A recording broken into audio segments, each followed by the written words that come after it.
2024 లేదా 25లో డిగ్రీ లేదా బీటెక్ చదివారా? సాఫ్ట్‌వేర్ జాబ్ కోసం ఎదురు చూస్తున్నారా? అయితే కోడ్ జ్ఞాన్ 100 డేస్ కోర్సులో చేరండి. జాబ్ సాధించండి. నమస్కారం సార్. నమస్కారం అండి శ్రీ గారు. మనుషులన్నాక ప్రాబ్లమ్స్ అనేవి చాలా కామన్. సో మరి ప్రాబ్లమ్స్ వచ్చినప్పుడు మనం ఇంటి దగ్గర నుంచి వాటిని సాల్వ్ చేసుకునే అవకాశాలున్నాయంటారా? లేదు అంటే ప్రతిదానికి కోర్టే మనకి మార్గం అంటారా? ఒకవేళ ఉంటే ఏ ప్రాబ్లమ్స్‌కి మనం ఇంటి దగ్గర నుంచే సాల్వ్ చేసుకోవచ్చు? అండ్ వాటి విధానం అనేది ఎలా ఉంటుందంటారు? చాలా సమస్యలు కోర్టు దాకా వస్తూ ఉంటాయి. కోర్టు దృష్టిలో సమస్యను పెట్టినప్పుడు ఆ సమస్య యొక్క పరిష్కారానికి నెలలు పట్టొచ్చు, సంవత్సరాలు పట్టొచ్చు, దశాబ్దాలు కూడా గడిచిపోవచ్చు. కానీ సమస్య కొలిక్కి రాకపోవచ్చు. అలా అని చెప్పి ఒక కోర్టును ఆశ్రయిస్తే అక్కడితో ఇచ్చినటువంటి సొల్యూషన్ సరిపోతుందా? లేదు. ఆ పై కోర్టుకు కూడా అప్పీల్ చేసుకునే వెసులుబాటు కూడా ఉంది.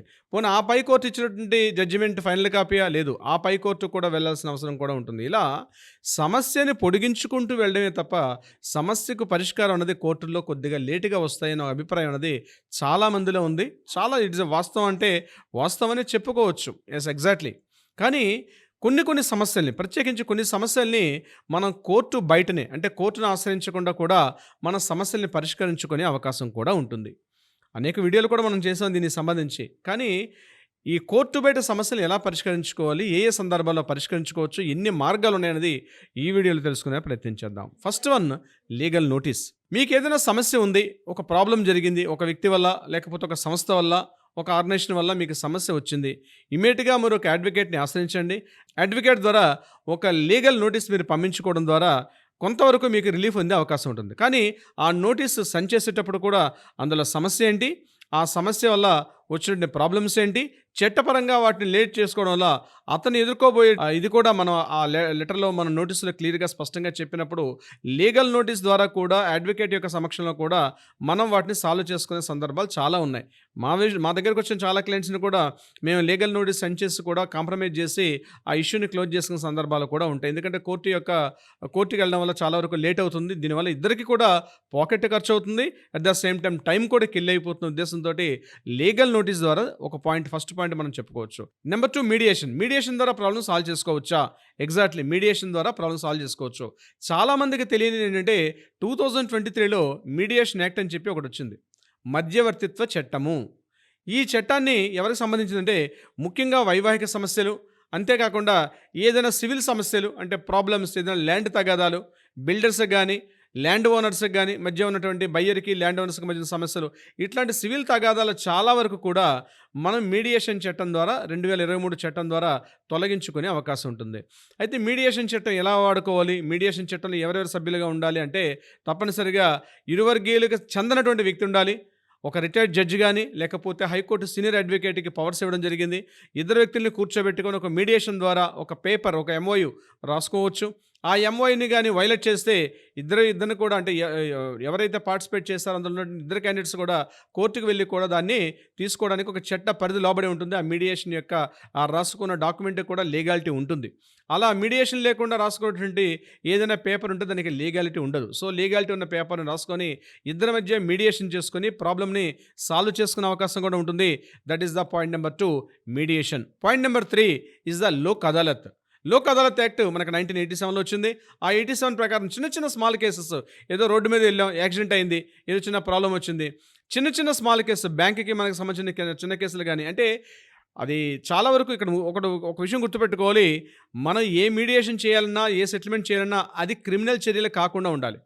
క్రిమినల్‌కి లోబడి ఉన్నట్లయితే తప్పనిసరిగా కోర్టు పరిధిలోనే వెళ్తాయి తప్పించి నాన్ క్రిమినల్ యాక్షన్స్ అన్నీ కూడా అంటే సివిల్ తగాదాలు గానీ, చిన్న ఇష్యూస్, మాట పట్టింపులు, చిన్న ఆర్థిక వ్యవహారాలు గానీ, స్థల వివాదాలు గానీ, లేకపోతే బ్యాంకుల ఇష్యూ సంబంధించి గానీ, ఇన్సూరెన్స్ సెగ్మెంట్ సంబంధించి ఇష్యూ గానీ, లేకపోతే ఫ్రెండ్స్ మధ్య డబ్బుల లావాదేవీలు, ఇట్లాంటి విషయాలన్నీ కూడా ముఖ్యంగా కుటుంబ సమస్యలు కూడా కొన్ని భార్యాభర్తల మధ్య గొడవలను కూడా లోక్ అదాలత్ ద్వారా కూడా దీన్ని క్లియర్ చేసుకుంటారు. ముఖ్యంగా రోడ్డు మీద వెళ్తుంటే యాక్సిడెంట్ అవుతుంది, అది పెద్ద కేసు, అది కోర్టులో ఉంటే సుమారు కొన్ని సంవత్సరాల పాటు పడే అవకాశం కూడా ఉంటుంది.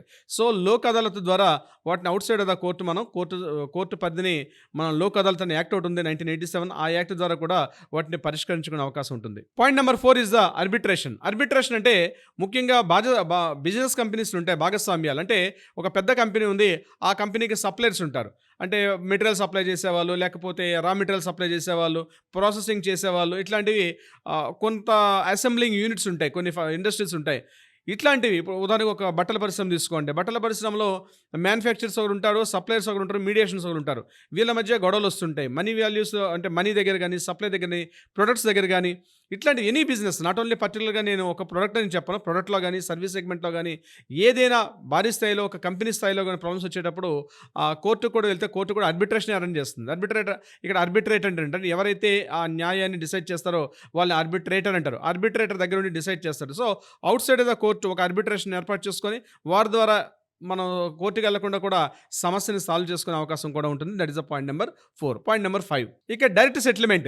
డైరెక్ట్ సెటిల్మెంట్ ఏంటంటే ప్రాబ్లం రైజ్ అవ్వగానే ఒక అడ్వకేట్ని అపాయింట్ చేసుకొని నేను సెటిల్మెంట్కి వస్తున్నాను, ప్రాబ్లం సాల్వ్ చేసుకుని ఇద్దరు కూర్చొని మాట్లాడుకుని సెటిల్ చేసుకుందని కూడా కొన్ని సందర్భాల్లో వస్తుంది. ఇప్పుడు నేను చెప్పినటువంటి వ్యవహారాన్ని కూడా అంటే మ్యారిటల్ ఇష్యూస్లో కానీ, ఫినాన్షియల్ ఇష్యూస్లో కానీ, లేకపోతే అప్పులు తీసుకోవడంలో కొంతమంది అప్పులు ఇస్తారో అప్పులు తీసుకోకుండా ఇది. అదేవిధంగా టెనెంట్స్ ఆఫ్ రైట్స్ అంటారు, కౌలు రైతులు అంటారు. కౌలు రైతులకి యజమానులకి మధ్య ఉన్నటువంటి ఇష్యూస్లో కానీ ఇలాంటివన్నీ కూడా out side of the court settlement initiate చేసుకొని అక్కడ నుంచి కూడా ప్రాబ్లం సాల్వ్ చేసుకోవచ్చు. సో ప్రతి సమస్యకి కోర్టే పరిష్కారం కాదు, అవుట్ సైడ్ ఆఫ్ ద కోర్టులో కూడా మనం సెటిల్మెంట్ చేసుకునే అవకాశం ఉంటుంది. బట్ ఏదైనా కూడా ఇవన్నీ కూడా సివిల్ తగాదాలకు మాత్రమే.